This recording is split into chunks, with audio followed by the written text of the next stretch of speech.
ஆன்மீக அன்பர்கள் அனைவருக்கும் தெய்வீக எண்ணங்கள் யூடியூப் சேனலின் சார்பாக அன்பான வணக்கங்கள்.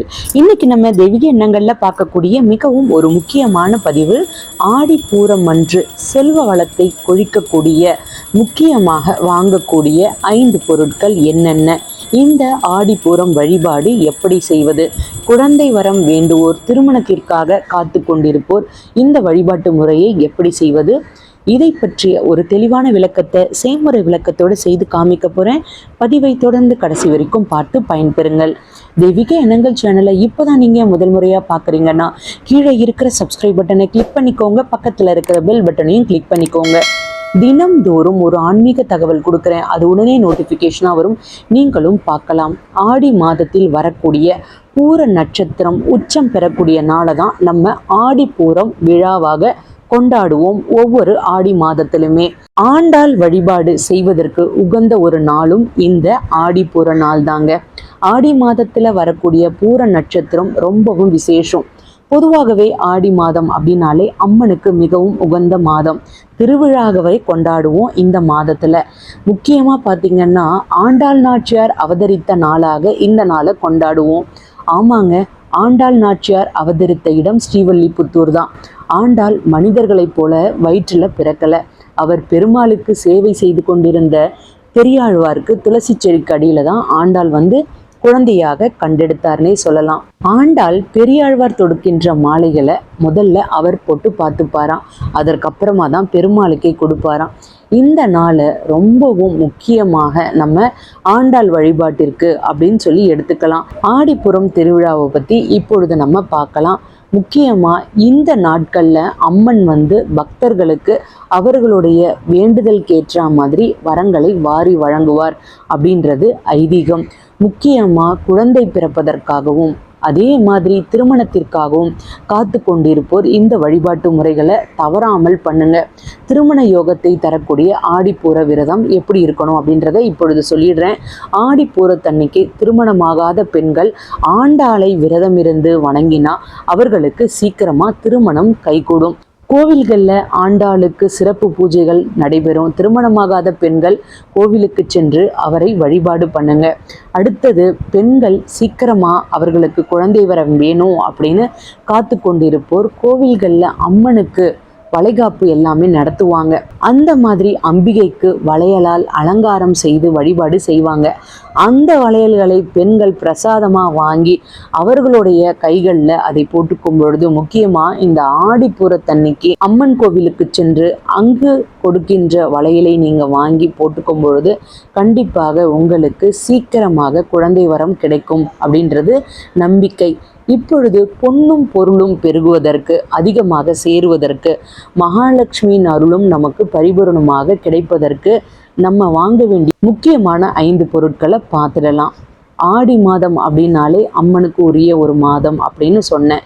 இந்த நாளில் நம்ம எந்த ஒரு செயலை செய்ய ஆரம்பித்தாலும் அதற்கு பலன்கள் அதிகமாக இருக்கும். இந்த ஆடிப்பூரம் 7/8/2024 புதன்கிழமையோடு வர்றது விசேஷம். அதிகாலையிலேயே எழுந்து இறை வழிபாடு செய்ய ஆரம்பிங்க. நிலைவாசல்ல தீபம் ஏற்றி வைங்க. இதன் மூலமாக மங்களங்கள் நிறையும். வீடு தேடி மகாலட்சுமி வருவாள். வீடு தேடி மகாலட்சுமி வருவதற்கு நிலைவாசலில் மாவிலை தோரணம் வைங்க. வாங்கக்கூடிய முக்கியமான 5 பொருட்களை பற்றி இப்பொழுது நம்ம பார்த்துடலாம். முதல் பொருளாக கல்லுப்பு வாங்கிட்டு வாங்க. கல்லுப்பு வாங்கிறது மூலமாக மகாலட்சுமி நம்முடைய வீட்டிற்கு வருவதாக ஐதீகம். பிரம்ம முகூர்த்த நேர வழிபாடு செய்யும் பொழுதும் நீங்கள் இதை வாங்கலாம். அப்படி இல்லைன்னா நீங்கள் மாலை நேரத்தில் வழிபாடு செய்தாலும் இதை வாங்கிட்டு பூஜை அறையில் வைத்து வழிபாடு பண்ணலாம். முக்கியமாக 2வது பொருளாக நீங்கள் வாங்கக்கூடியது இனிப்பு. இனிப்பு வாங்க முடியாதவங்க சர்க்கரை வாங்கிட்டு வாங்க, அப்படி இல்லைன்னா வெல்லம் வாங்கலாம். இந்த இனிப்பு நம்முடைய வாழ்க்கையில் மென்மேலும் இனிப்பான பல நிகழ்ச்சிகளை ஏற்படுத்தும்.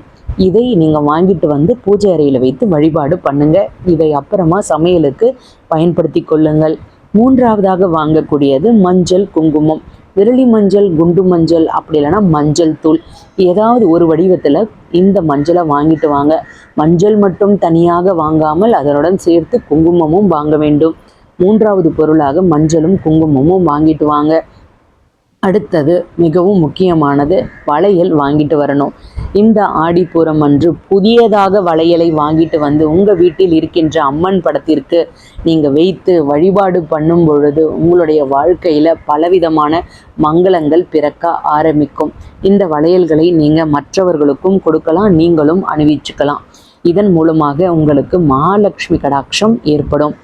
ஐந்தாவதாக வாங்கக்கூடியது பச்சரிசி வாங்குங்க, இல்லைன்னா சாமந்தி, மல்லி, இதில் ஏதாவது ஒன்று வாங்குங்க. பச்சரிசி மகாலட்சுமி கடாட்சம் மிக்க ஒரு பொருள். மகாலட்சுமியை வரவேற்பதற்காக ஆடிப்பூரம் அன்று ஆண்டாளை வீட்டிற்கு அழைக்கும் விதமாக நம்ம இந்த பச்சரிசியை வாங்கிட்டு வரோம். வீட்டிற்கு நெய்வேத்தியமாக இந்த பூஜைகள் எல்லாமே செய்யும் பொழுது 5 பொருட்களை வைத்து குலதெய்வத்தின் ஆசீர்வாதத்தையும் பெற வேண்டும் அப்படின்றதுனால குலதெய்வத்தின் பெயரையும் சொல்லி நீங்கள் வேண்டுதல் வைங்க. வாங்கக்கூடிய நேரம் யமகண்டம் ராகுகாலம் எதுவும் இல்லாத நேரமாக பார்த்து, நல்ல நேரமாக பார்த்து இந்த பொருட்களை வாங்கிட்டு வாங்க. இந்த 5 பொருட்களை வீட்டிற்கு கொண்டு வரும் பொழுது அந்த பொருட்களுக்கு உங்களுடைய குலதெய்வத்தின் ஆசீர்வாதமும் மகாலட்சுமியின் ஆசீர்வாதமும் பரிபூரணமாக கிடைக்கும். ஆண்டாளை வீட்டிற்கு அழைக்கும் விதமாக இந்த 5 பொருட்களை வீட்டிற்கு வாங்கிட்டு வந்து நெய்வேத்தியம் செய்து, சர்க்கரை பொங்கலோ பால் பாயாசமோ நெய்வேத்தியம் செய்து வளையல் மாலை அணிவித்து ஆண்டாளை வழிபாடு செய்வதன் மூலமாக குடும்பத்தில் எப்பொழுதும் பல சுபிக்ஷமான நிகழ்வுகள் நடக்கும் அப்படின்றதுல எந்த ஒரு சந்தேகமும் கிடையாது. உங்களுடைய வாழ்க்கை எப்பொழுதும் இனிமையாக, சந்தோஷமாக, மகிழ்ச்சியாக நடக்க ஆரம்பிக்கும்.